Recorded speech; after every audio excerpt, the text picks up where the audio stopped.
This episode brought to you by Progressive Insurance. Do you ever find yourself playing the budgeting game? Shifting a little money here, a little there, and hoping it all works out? Well, with the Name Your Price tool from Progressive, you can get a better budgeter and potentially lower your insurance bill too. You tell Progressive what you want to pay for car insurance, and they'll help find you options within your budget. Try it today at Progressive.com. Progressive Casualty Insurance Company and Affiliates. Price and coverage match limited by state law. Not available in all states.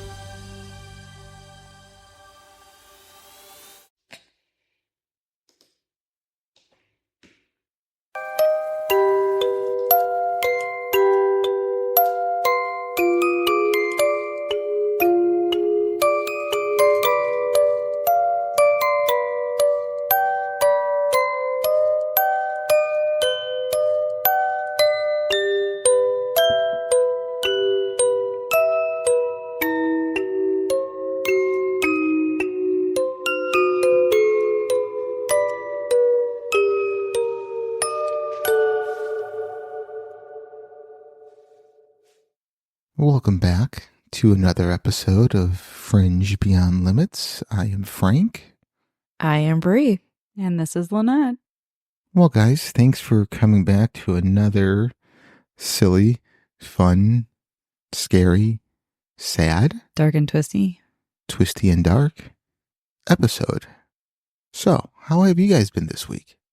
I've been great. What made you so great? That it's today's Friday, so it's great. It's always a win. Yeah. I really wish you guys would stop saying what day it is, because people are going to know when we record. That's okay. Then they're going to want to come over and record with us. And I'm not sure our voices will complement anyone else's but our own. And? Anyway, so. I thought you said doors always open policy, so it shouldn't matter, yeah, right? Doors always open if you're having a bad day, a bad week, bad month. Yeah, come on over. What if you're having a great day, a great week, great month? And we want to share it Don't with you. come over. No, don't fucking come over. I don't want to see you. No, there's nothing great and awesome about any of this. So, anyway, what about you, Lynette? Well, since we know it's Friday, I'm glad the week is over. So, yeah, long week. Nothing really crazy eventful. No? Yeah. Oh, all right. So, yeah, my week has been the same. Just work and silliness and work. My wife has been sick all week. And it's been kind of nice. I didn't have to really put up with her that much. So, yeah, she'd come home and go to bed and leave me to my own devices. So you were single dog dad. Single dog dad, yeah. And I am not held responsible for anything I've done while unsupervised. So, anyway, we have a great article this week. Oh. So I am excited. I don't know what it is. No, you guys don't, because I find it on my own and I don't tell you guys until. I was looking at Brie. I was like, do you know? I was like, his eyeballs lit up. I don't know. Yeah, that's great. You guys are going to be amazingly shocked and surprised. I'm kind of scared. So the title of this article is "Some Alien Abductees Have Reporting Having Very Close Encounters Indeed." So with that, what do you guys think it's about? Them having intimate relations with aliens? Well, That's kind of where my head went too. Yeah. Yeah. So. All right. Well, let's dive in and find out. Oh. Yeah.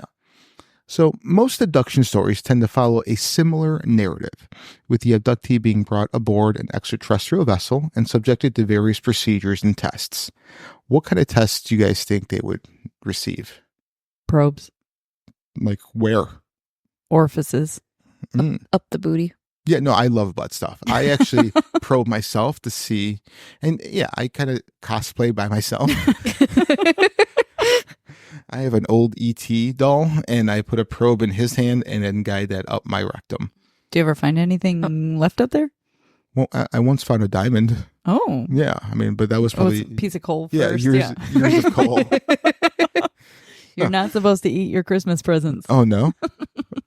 But it looked... But if it turned into a diamond, is that what's in Missy's ring? A butt diamond? I think we just coined a new term here, guys. Butt diamond. Butt diamonds. So, If you have a butt diamond, please contact Frank at furnished.beyondlimits.com. pictures already never happened. I want pictures. I want the whole video of it being extracted. Like panning. Yeah. That would be awesome. Like you just see like someone shitting into a panner thing and then just, that's just. Do you want the actual video then? I'm assuming? Yeah. Okay. Oh, 100%. Okay. Start to finish. Yes. Okay. So again, if you have a video of you making a butt diamond, please send them to Frank at furnishedbeyondlimits.com. Please send it twice to make sure I get it. Yeah. In case it goes to your spam folder because you get so many of those. Oh, I mean, I'm usually sending them to myself. So, all right. So where were we? Okay. But there also exists a much more unusual and controversial type of abduction experience that barely ever gets mentioned. Those in which the abductee is forced to mate with some sort of alien entity. All right, question for you guys. Tomorrow, UFO comes, lands, and some, attractive alien walks out. Are you fucking him? Do I get dinner? Yeah, and a drink. Oh, dinner and a drink. Yeah. Maybe. Yeah. As long as I have some like 6-pack, 8-pack, 16-pack abs, Holy moly. I'm good with that. So, your husband is the furthest away. He's got like a pony keg. No.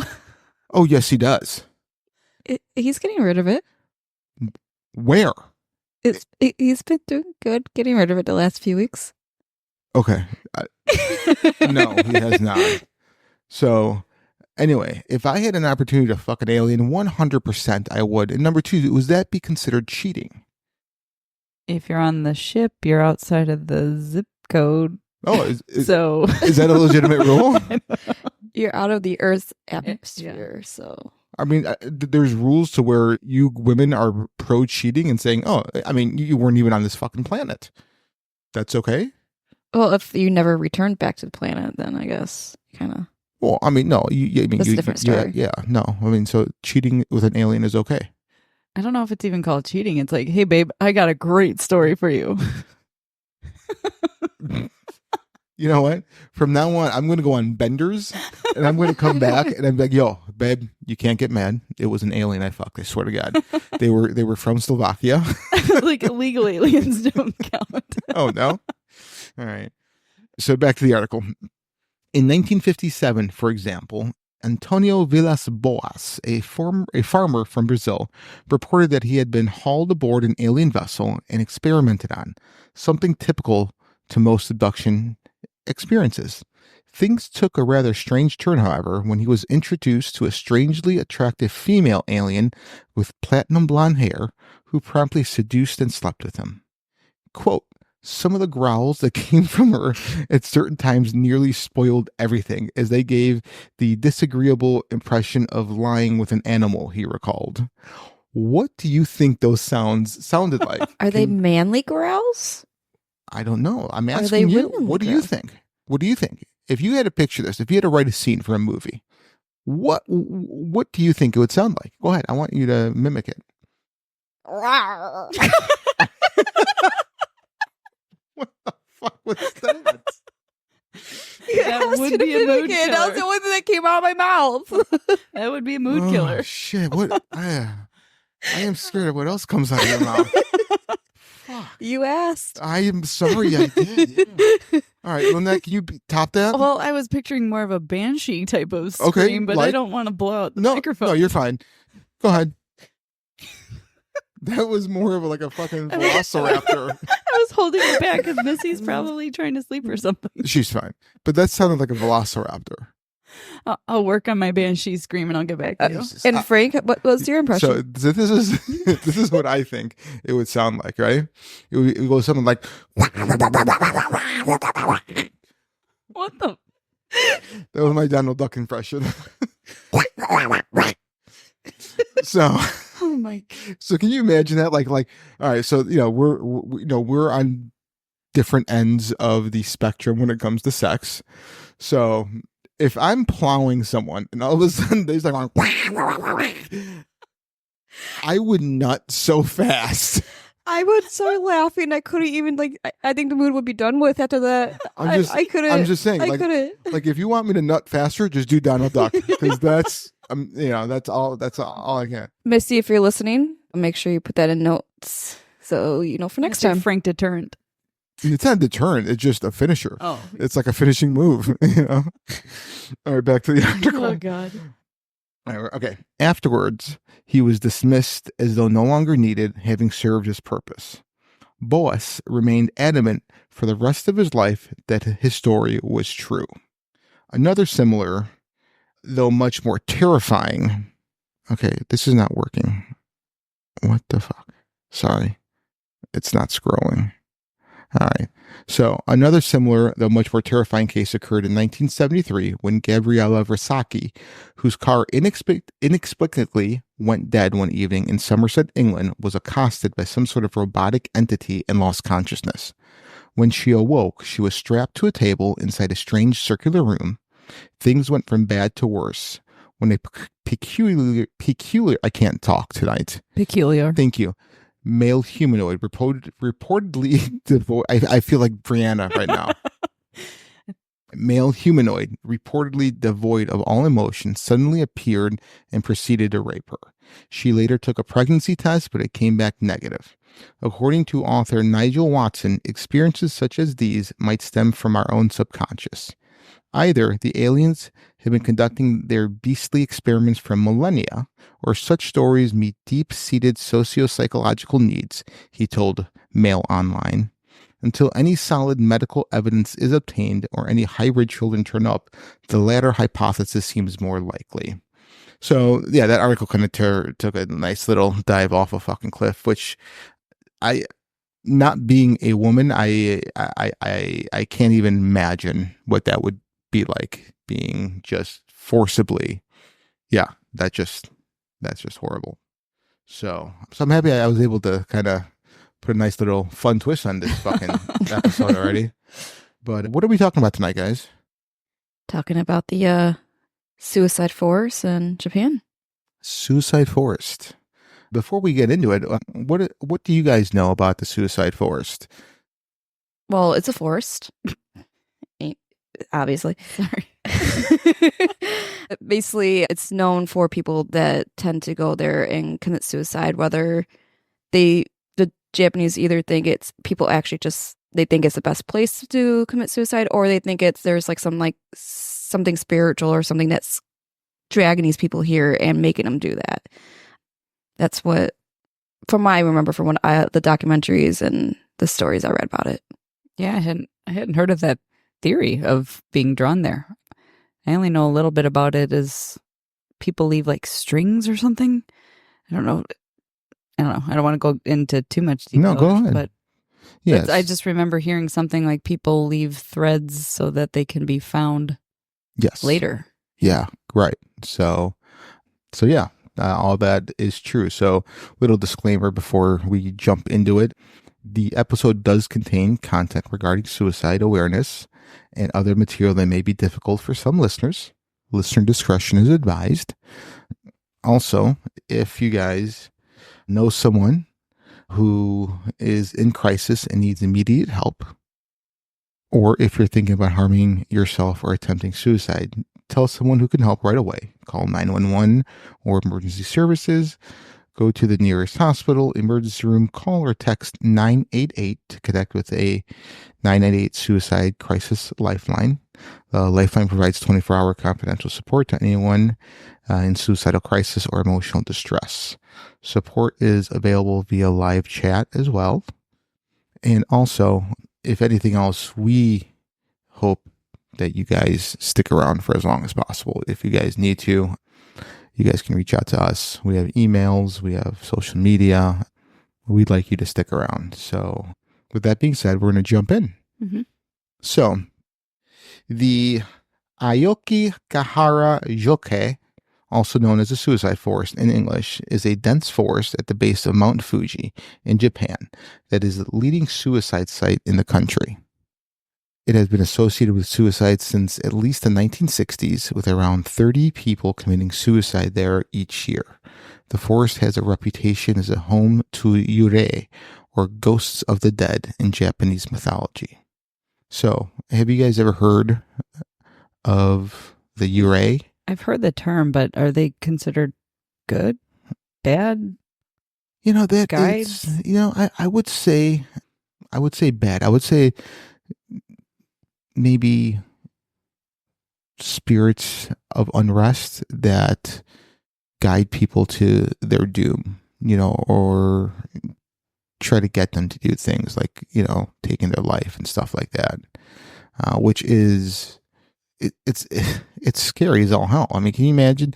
I mean, what if maybe in Japanese mythology, that was what they thought of schizophrenia? These voices in their heads telling them to do these awful things to themselves, and they just thought they were just these misled ghosts of the dead doing it.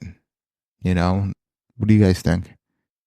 I really don't know much when it comes to this side of their culture and whatnot. So I'm not sure what it would be considered like good, evil, and whatnot. But okay, I don't know too much, to be honest. All right. Well, as we move on, in the year 864, Mount Fuji experienced a violent 6-month eruption that buried entire villages and left behind a massive field of hardened lava. Over the past 1,000 years, a tangled forest grew on that lava field, or forest floor, in the shadow of a snow-capped volcano. Its official name is Aokigahara, but most Japanese call it Jukai, which means Sea of Trees. Aokigahara is a popular hiking destination just a couple of hours from Tokyo in the rural Yamanishi prefecture. But not everybody comes here for the fresh air and sweeping views. For decades, Aokigahara has served as a darker kind of destination for lost souls who see no other way out. Aokigahara is also known as the suicide forest.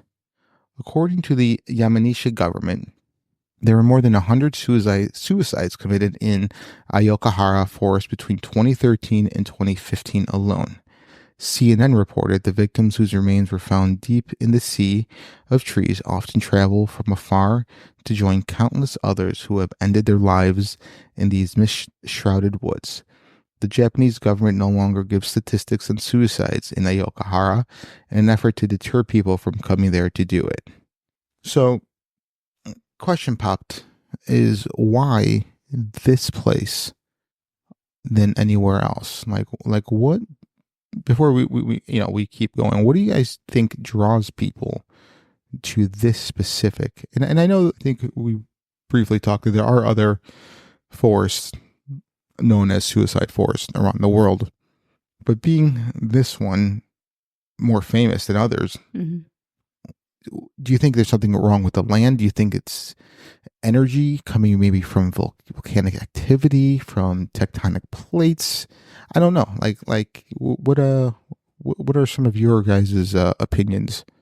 I'm thinking it probably has to do with the energy from the eruption of Mount Fuji. Some type of energy came from that, creating the spiritual element at the forest. Sorry, I was just trying to see if it maybe falls on some sort of ley lines. I can't find something that quick while trying to talk through it, but I was Googler? I have some stuff pulled up, but I'm just curious if there's some sort of increased vibration or magnetic sort of draw to that area that maybe acts as a black hole on Earth, if you will, pulling in sad, dark, lonely, depressed energy. Maybe. That's interesting. So we'll keep going here. But how did the scenic and serene forest at the base of Mount Fuji become so intimately associated with suicide? We reached out to Lindsay Nelson, a political science professor at Meihei University in Tokyo, who writes about Japanese horror films, including a chapter on the suicide forest in her book, Circulating Fear, Japanese Horror, Fractured Realities, and New Media. There are conflicting stories as to when Aokigahara's association with suicide began, says Nelson. but one of them dates back centuries to a macabre practice by certain sects of Buddhist monks. Mount Fuji, like other mountains in Japan, is considered a sacred space, as are the forests that surround them. For more than 1,000 years, ascetic Buddhist monks have retreated to forests to practice extreme forms of self-denial and meditation that ended in death. I've never understood these different practices that one would push themselves through to the point of death. Like, I always thought of, and this is also maybe my ignorance, but I've always thought of Buddhist monks as wanting to live and have a righteous life, and I understand that Japan has a different view on suicide. And This episode is brought to you by Progressive Insurance. Do you ever think about switching insurance companies to see if you could save some cash? Progressive makes it easy. Just drop in some details about yourself and see if you're eligible to save money when you bundle your home and auto policies. The process only takes minutes, and it could mean hundreds more in your pocket. Visit Progressive.com after this episode to see if you could save. Progressive Casualty Insurance Company and Affiliates. Potential savings will vary. Not available in all states. But I just always, I don't know, I just always felt as though that was just really weird that they would have these extreme practices that usually end up leading to death.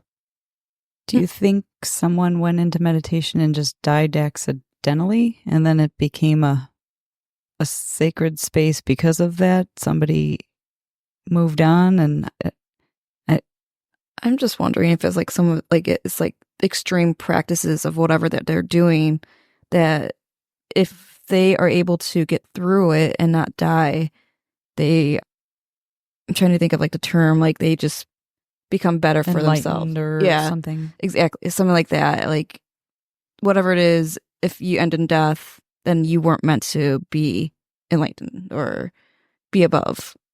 Or I just can't think of the term that I'm trying to think of. But I know where you're going with that. Yeah. Yeah, I think I know what you're saying. But it just still just kind of confuses me. And, again, maybe it's just because I just don't know enough about Buddhism and Buddhist monks. But going on here, according to one tradition, monks would meditate in the forest for 1,000 days. Oh my goodness. Subsisting on, okay, I was making sure that I was reading that right, on nothing more than leaves and bark. Then they would be buried alive to continue meditating in an underground crypt. The ultimate goal was to transform the body while still alive into a soku shintbutsu, a type of mummy. The remains of 18 of these self-mummified monks are still displayed in parts of Japan, although scientists believe they actually were mummified after their deaths. That's just strange to me. Like again, maybe we just need to do like a whole deep dive into Buddhism, and maybe that would be enlightening to this in the future. But I just don't understand. Like what is there to gain, even spiritually? I mean, the only thing I can really come close to is that suffering, like life is meant to suffer, and by doing this, I mean, they are definitely suffering and going through this 1,000 days of self-mummification. They're just so weird. I don't know how they do it. I've been fascinated by the concept, but I agree. Maybe we should do a little more education on our Buddhist practices and understanding where that comes from, but it doesn't sound enjoyable. No, is the Dalai Lama a Buddhist monk, or is that a different sect altogether? That's a good question. I think it is. I think he is I think that is the Buddhist religion. And that's fascinating in itself, the Dalai Lama. And I'm just getting confirmation now that it is, by the power of Google. From our resident Googler. They have blessed this podcast with righteous. But there's so. Do you think there's a Google religion? Oh, there has to be. There's the spaghetti monster religion. What? You've never heard of this? Spaghetti monster? Yeah, there is. It's the Raz. Yeah, Google it, you guys. I mean, I'm surprised you guys have never heard of this. Now we're gonna have to go on our little. Yeah, it's like the. You type in spaghetti, and the second one that pops up is first one is religion, second one is monster. Yeah, it's the specific. I think my computer's just listening to you. Oh, they are always listening. But yeah, no, there's a spaghetti monster religion, like Church of the Flying Spaghetti Monster. Yeah, so Pastafarianism. yes, yeah, What? pasta, Like Rastafari? yeah, I like Rasta. the picture of the flying spaghetti monsters. Yeah, we'll post that. We'll post that for sure. But yeah, I mean, so that was created to kind of point out the ridiculousness of just religions in general. So it's a real religion. They created a whole belief system and rules and dogma behind the flying spaghetti monster. And their symbol is a little crab, pasta crab. What? I think it's supposed to look like they're flying spaghetti monster, but it's a crab. They have a website. I know I'm hoping they have a church nearby because I would love. They do parades. Oh, do you think they just kind of just like throw spaghetti and meatballs at people in the parade? We might have to post this picture because Done. There's just a lot going on there. That's 100% done because that is amazing. So it's a guy driving with I can't. You guys are gonna have to. You guys are gonna have to go to our socials. I can't even fucking describe that. That's amazing. All right, so perhaps can we add that to one of our religion conversations? Yeah, we can definitely do it. Pastafarianism. Yeah, this will be in our future episodes, so stay tuned. Yeah, if you are part of the Spaghetti Monster Pasta religion, please email me at frank@fringebeyondlimits.com. We'd love to hear from you and kind of go into what your daily rituals and prayers are. So. All right, back on topic with the suicide force. Oh my goodness. All right, so perhaps this ancient form of ritual suicide provided a model for Japanese people looking to escape their modern lives by disappearing into the woods. Or perhaps there's a more direct connection between Aokigahara and suicide. As the tales go, folks at various points in ancient and medieval Japan practice ubusuti, the act of depositing an elderly, burdensome family member at some remote place and leaving them to die. Aokigahara is one such location. As the New Zealand Herald describes, I just lost my place. Described, this might have happened because the elderly person was ill or too infirm to contribute to a household. Such a case happened as recently as 2011. As history and policy states, an elderly family member may have voluntarily offered to die in this way, especially in times of famine or drought. Such practices have been a part of Japanese folklore for centuries and depicted in modern media as early as the 1925 black and white short film Keiyuki Senga, Ubasuti Yama, per IMDb. So, is this more of, hey, I know I'm a burden and God hasn't taken me yet. So instead of me bringing down the rest of the family, I'm going to sacrifice myself for the better of my family? I mean, I guess that's a good place to do it. It's not at home where your family's going to find you. I don't know. It's kind of morose to think, but I think that's just also Western kind of culture of not thinking of an honorable death as choosing to make that decision for yourself. Yeah, it just, again, like I'm starting to understand a little bit as to why, but it's just like, I don't know. It's just so, I guess what's the difference, when you're old and you're a burden and you can't really do anything to assist in any capacity, and then just going off and killing yourself, other than jumping in front of a bullet for a family member or jumping on a grenade as a soldier. You're sacrificing yourself for the better of everyone else. I mean, I guess I kind of get that. That's also been a practice for thousands of years in lots of different cultures. Mm-hmm. Like, I'm pretty sure there was Nordic cultures who would throw themselves off of a cliff or, just go leave the family because their clan, their tribe, their commune, I don't know, whatever Right. classification of their family, they just can't contribute. And they're taking up resources from eating and drinking and housing and stuff. So it's just. Yeah. It's still weird to me. Like you're voluntarily, I mean, I guess it's because you're, I guess the action of jumping in front of a bullet or diving onto a grenade is a split-second decision that's only going to last for that 1 second, I guess. When you're making this kind of decision, this is thought out and intentful. And then once you leave your family, you still have to go ahead and complete the action. And so I guess that's the part where is really confusing to me. Because I mean, I get it, sniper, not, or grenade, it's a reaction. It's what you're trained to do. But this takes it to a brand new level, All right. So needless to say, for reasons such as these, Aokigahara is a hotbed for stories of Yurei, tormented spirits of the dead. They permeate the forest and give it its eerie, unsettling feeling. They seek to lure visitors off trails and to their deaths, whether they entered the forest intending to commit suicide or not. So you might just be going for a hike and people have had encounters where they get lost, and that's what they're saying there. Yeah, I guess that. But they didn't just get lost by accident, that they were lured. Right.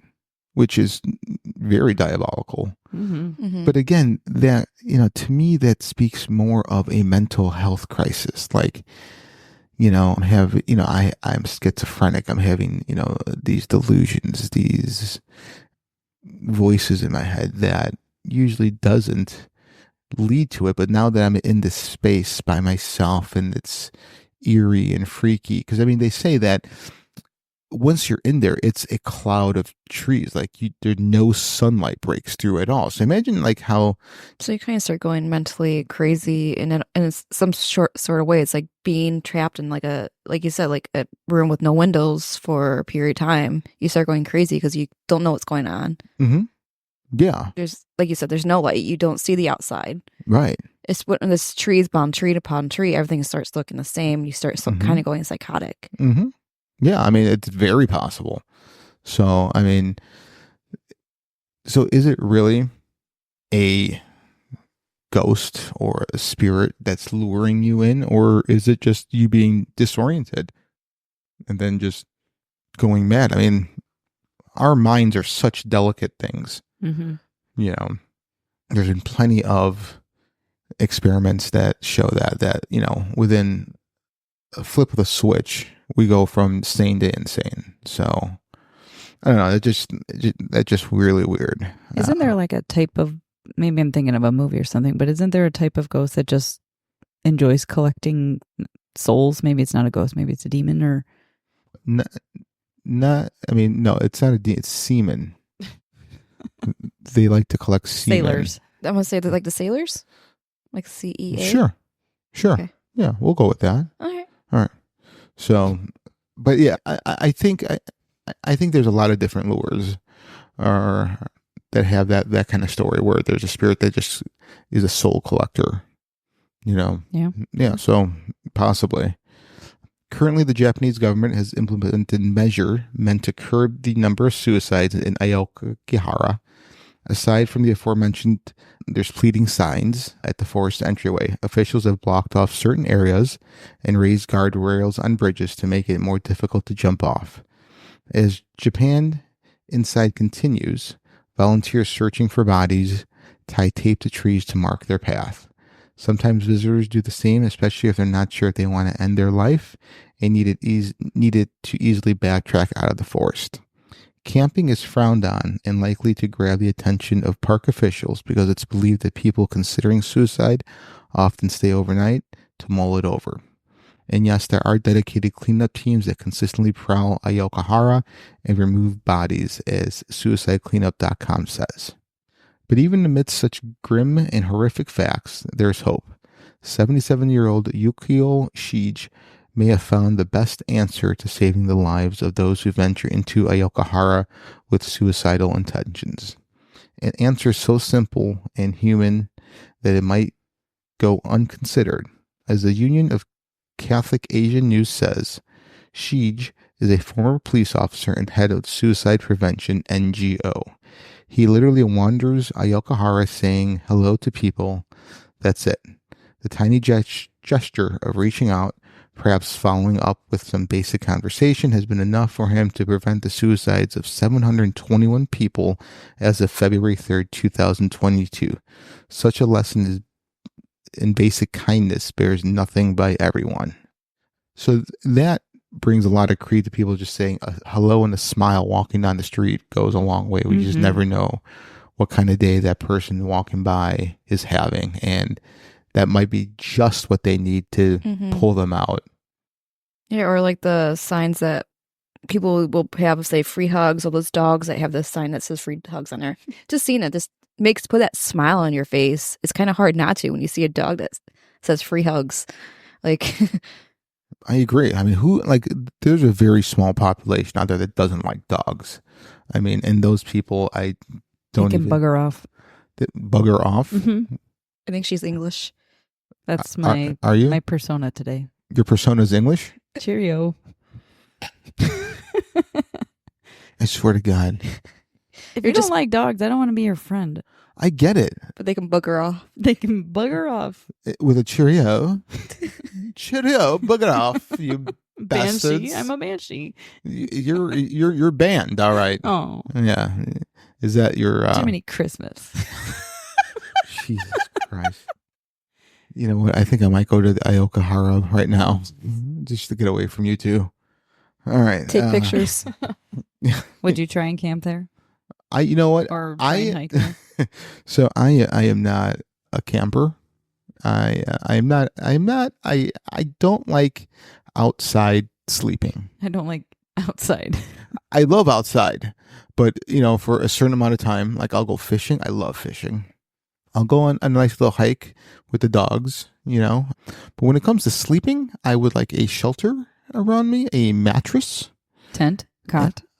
None of that is not.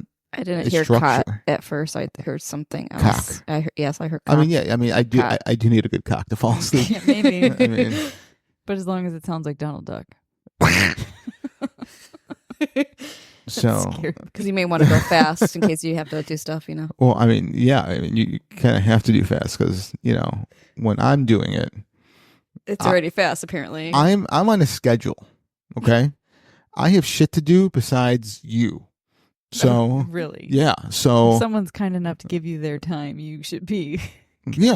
I'm trying. I'm trying. Listen, no. I am on a schedule. If you can't keep up with my schedule, that's on you. All right. I've made other people finish. Maybe you're broken. I don't know. At least I've probably been lied to. Mm-hmm. That's probably what it is. Very certain. Listen. We took a poll before. Oh, did you? Yeah. Can I? Survey said wah wah.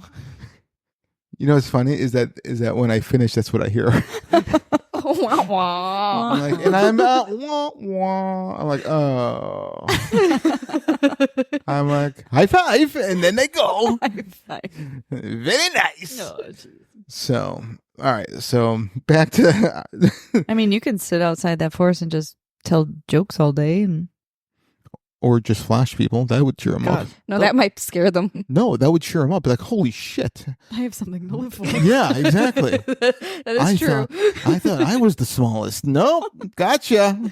But if I did that, I guess the whatchamacallit, the Rangers would be like, listen, dude, you're okay. So. Oh, God. All right. So. Let's see. So the next thing, the complete suicide manual is exactly what it sounds like, written by Wataru Surumi and published in Japanese only in 1993. This 198-page book is a matter-of-fact guide to ending one's life.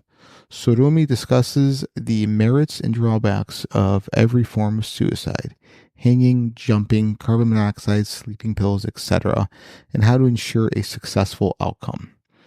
Obviously, the book is very controversial, says Nelson, and it includes a section on Aokigahara Forest, describing it as the perfect place to die.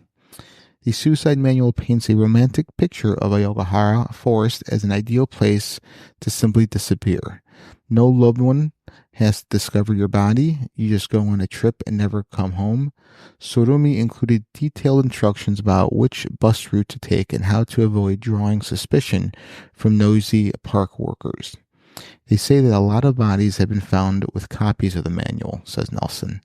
The other thing that cemented the forest's reputation outside of Japan was a video by a YouTube named Logan Paul, which showed a body hanging from a tree in the forest and was widely condemned for its insensitivity.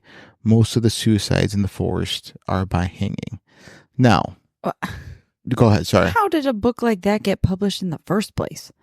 Well, I mean, it's freedom of press, Do they have freedom of press in Japan? Yeah, I think so. I think after World War II, after the empire kind of fell and they kind of regrew and did its laws and whatnot. I mean, I don't know. I'm not political. That just seems insane. I mean, obviously we covered, they have a different perspective on this, but that just seems ridiculous. I agree, but at the same time, I believe in a freedom of press and speech, and as long as it's not inciting violence, which this is borderline. How-to guide. Right, it's borderline. I agree, but I at the same time, I don't agree. How do you know someone can't twist that around, use that book, and go commit murder? Well, it's kind of like... Well, 100%. But, I mean, at the same time, you can Google that, too. But we also have that show right now on Netflix, is How to Be a Cult Leader. Mm-hmm.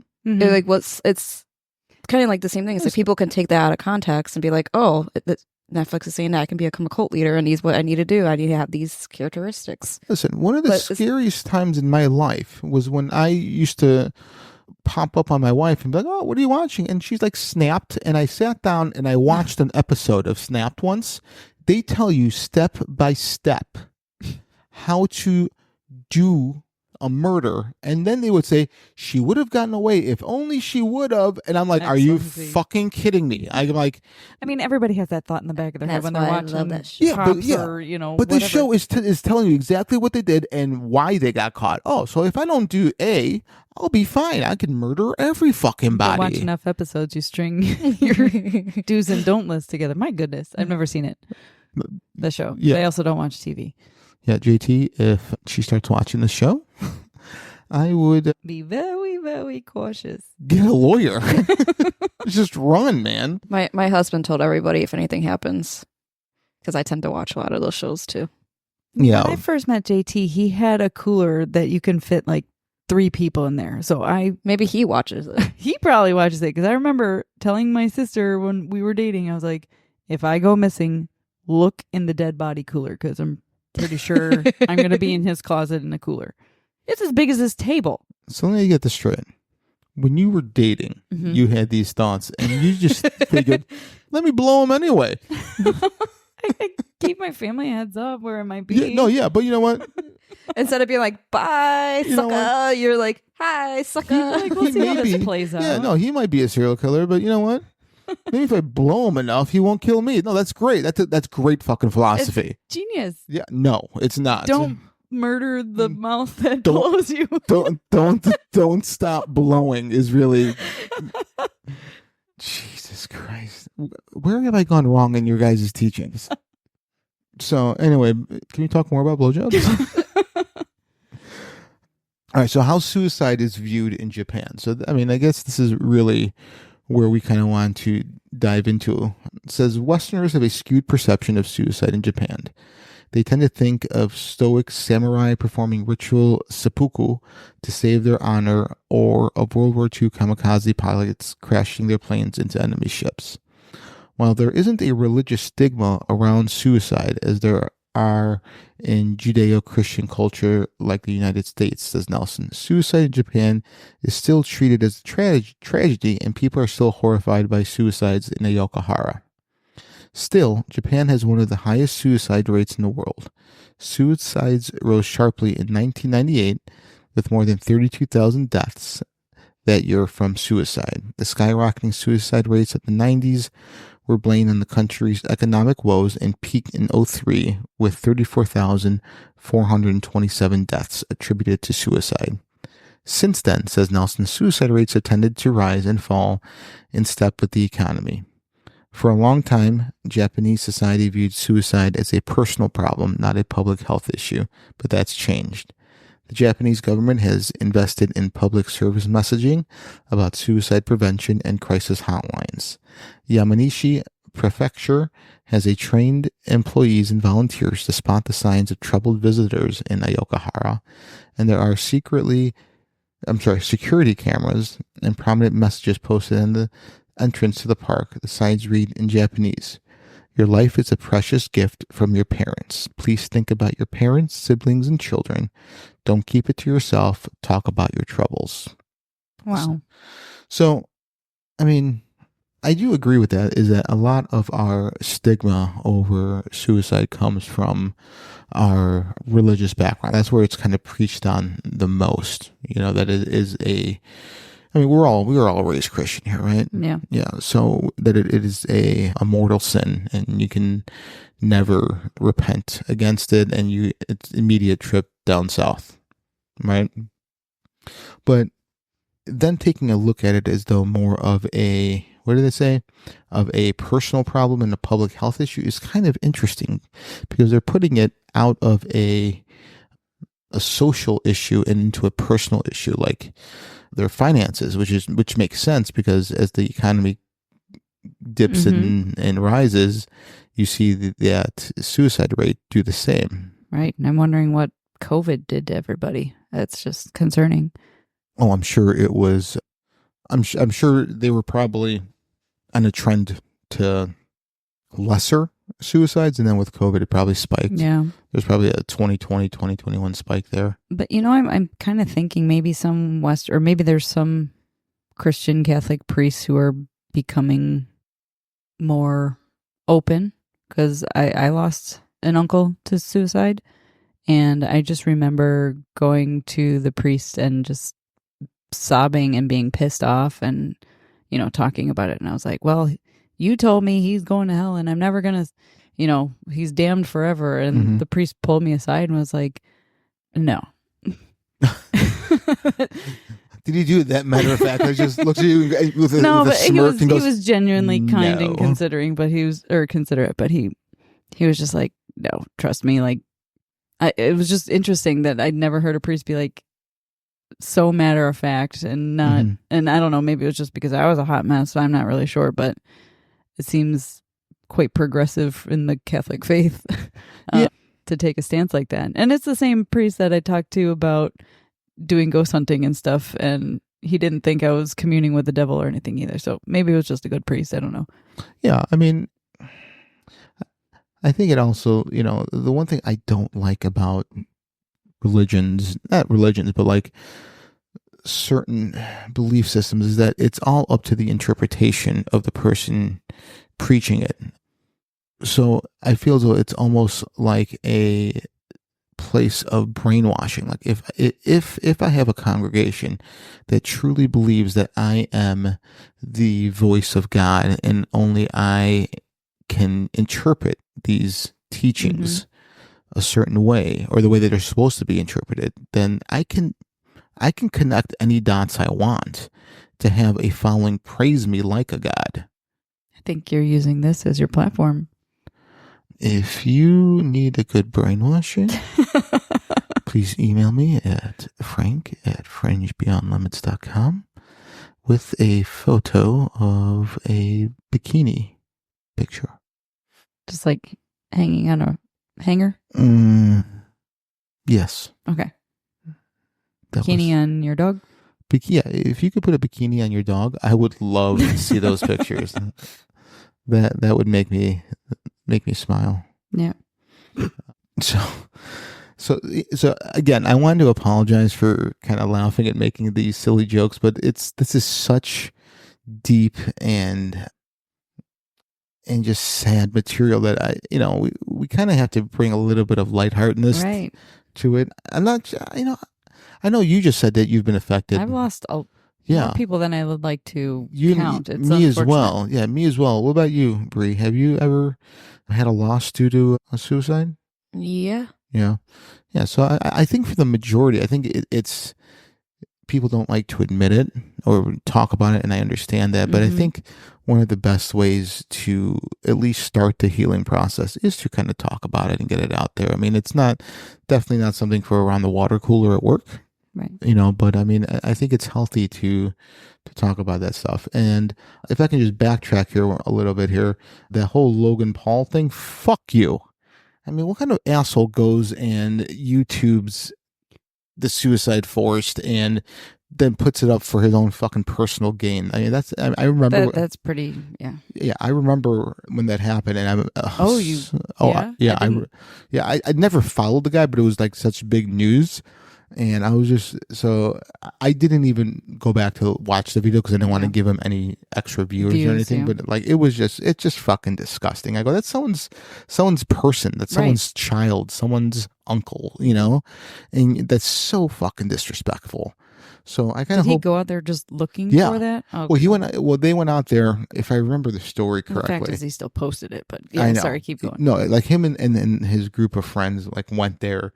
I think it was more behind the whole haunting of the forest that the reason they went there. But you know what you're going to potentially run across, and with as many suicides that happen in that forest, more times than not, you probably are going to run across something if you go deep enough. Right. And then you had a choice after the fact to post it or not to post it. And for your greedy fucking views, bullshit, fuck you, dude. I would. Did he get canceled?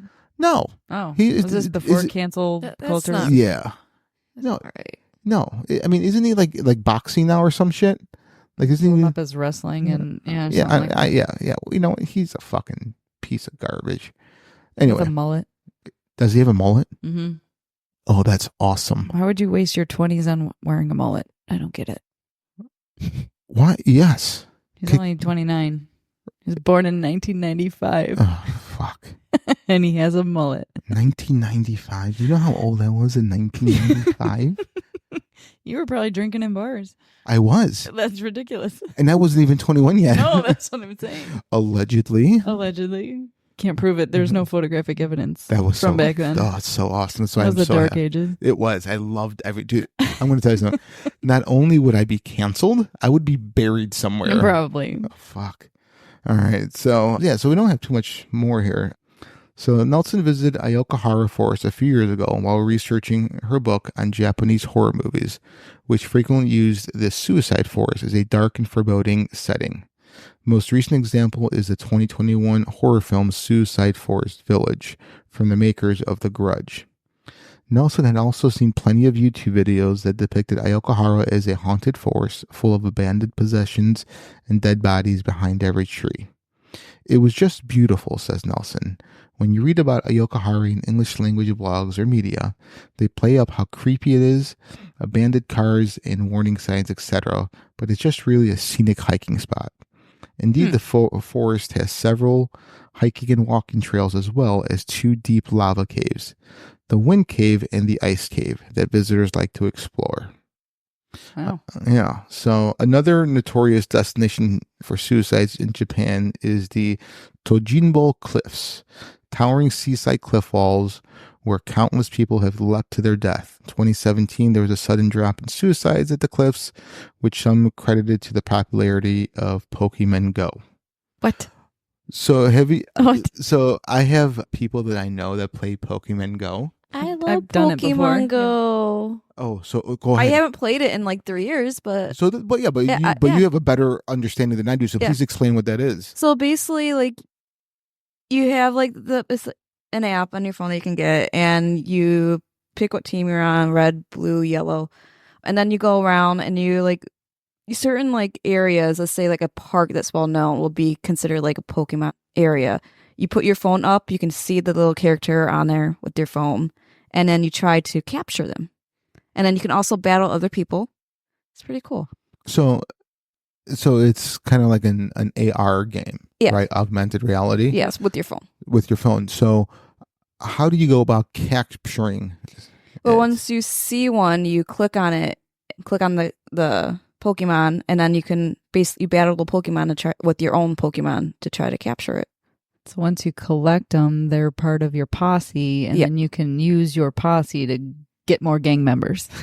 And you can do battles with other people, and it's pretty fun. So it feels like you're actually in the cartoon Pokemon and doing everything that the anime But here's does. the crazy thing. So when I was in Australia, they had different Pokemon in Australia than they did here in the US. A lot of people, like, when they go travel, they'll play because you'll get different everywhere you go, which is, I think, is pretty cool.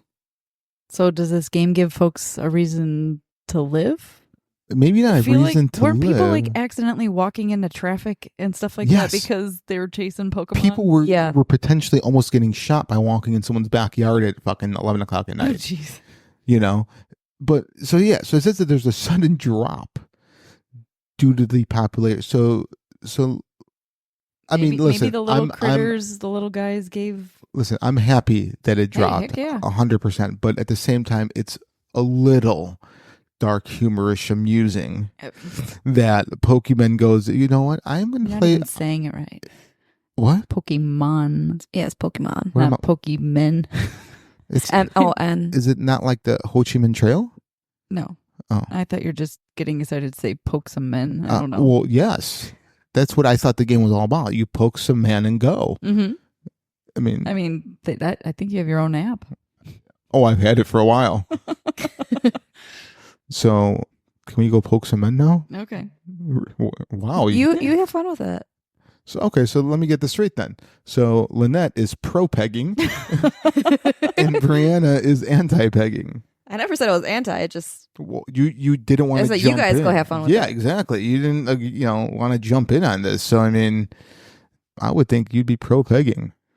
I'd just be very picky in who the pegging. Your husband. Oh, he's my husband. She has to peg him. Yeah. So if you go home tonight and he goes, Bree goes, here, have a seat. I want to talk to you about something. I've been thinking that I just shoved my finger up my ass a couple of times, but like really, that it really isn't doing the trick. I don't think I'm getting deep enough. I have these stubby fingers. I really want to know what it feels like to be just fully taken. I bought you this strap on. I want you to peg me. I can't. And I want you. I don't want you to hold back. I want you just to ferociously give it to me. And this would make me almost as happy as I was on my wedding day. What would you say? First, I would start laughing because I wouldn't be able to take him seriously. Second, I would be like, hell no, because I ain't getting near that ass with things that come out of it. Hell no. Yeah, but this time you'll know what will be coming out of it. Nah, I still don't want to get near it. 12-inch strap on he bought you to wear. I still don't want to get near it. All right, so would you judge him if he bought like a black strap on over a white one? I think at first, probably. Yeah? Yeah. Because how do you not judge someone with a strap on? Well, I'm just saying the color of it, like Oh, the color. yeah, like instead, like No, like would there be a different thought about it if he bought a black one or if he bought a white one? No. No, it would just still be the same. Dude, Yeah. what the fuck don't are you think a talking different about? Pretty People- much. Yeah. The color It was wouldn't like matter. pink and glittery versus like, Rainbow. yeah, I mean, do they make those? I have no idea. probably. The world is your oyster when it comes to that kind of thing. Is it? Yeah. See, You can even get it on Amazon or Walgreens.com. you can get a dildo on Walgreens.com. Mhm. I mean, obviously you've looked. Yeah. I mean, Because somebody told me, I was like, no way. I'm sure somebody Yeah, told you. Somebody, yeah. Yeah. Just because I have like auto refill orders. Yeah. Right. Is it like a one-time use kind of thing? They wear out. Do they? I don't know. You guys would. I've seen your guys' husbands. I'm not the one getting bagged. Well, I mean, you can also use it on yourself. I guess you just have to like Clorox bleach that motherfucker. Tied to a post. Yeah, they have ones that suction cup to the To wall. the shower wall. Yeah. Or just the regular wall, yeah. Yeah. This is great. I love this. I don't know how we got here. Me neither. I don't either. I'm like, I actually was like, wait a minute, we're still recording this. No, we're not filming. And I caught myself before I finished that sentence. So no joke, nobody wants to see me. But people have been clamoring to see both of you. Just a reaction cam. Yeah, they That's want to really see what our they wanna reactions. see. Yeah. Yeah, no. But so I really think that you guys should probably do like a bikini shoot and put it On our dogs. out there. Put a bikini on my dogs. I would put a bikini on Cyclone. Okay. Huh. Let's do that, and we'll put that up Okay. on our socials. Okay. And I will name them Lynette and Brianna. My 2 black wieners. I have Again. 2. I can't discriminate. I just have one big one. Lies. No, I'm it's my 23andMe came back and said Oh. that I am 30. They lumped this category together. So they said I'm 30% North African / Western Asian. So that makes me 30% non-white. Mm-hmm. And that's usually in the crotchal region. Crotchal. Yeah. I feel like you've been telling everyone the opposite. What's the opposite? The crotchal, the Armpit? I don't the know. ass region. Yeah, oh, yeah. That's The probably ass crack. Like, antithesis. all right. We've totally gone off the fucking rails now. All right. Well, again, guys, thank you for listening. I hope you enjoyed our venture down the suicide forest as much as we did. If you guys want to get in contact with us, we have Facebook. We have Instagram. Just search for Fringe Beyond Limits. Post on there. Comment. You can email us. I'm Frank at fringebeyondlimits.com. I'm Brianna at fringebeyondlimits.com. And I'm Lynette at fringebeyondlimits.com. And if you have a fantasy of being pegged, please email me. I'd love to hear it. Or any other kind of fantasies. I would like pictures of what you look like as well. Maybe some dick pics. That'd be great. Like Dick Cheney. Dick Cheney's one of them. Yep. Dick Van Dyke. Dick Van, he has to have like a hog on him. He's like 98 years old and still like dancing. Oh, yeah. I mean, that's awesome. Yeah, good for him. That just means he's still fucking. Mm-hmm. He's laying pipe left and right. So I forget, would you guys fuck an alien? Yeah. Yeah. Yeah. Did we? Okay. Well, if you would fuck an alien, please let me know, right? Frank at fringebeyondlimits.com. Thank you again for listening, guys. Review us. We would love to get that first review. I will read it on air. And is it on air, or I mean, what's the term for a podcast? On the web. On pod. On pod. We'll make up the term on pod. On pod. Yeah, I'll read it. I'll give you guys a shout out. So, yeah, thank you very much. I hope you guys have a great time. Love you guys. Love you. Bye. Baby, come back.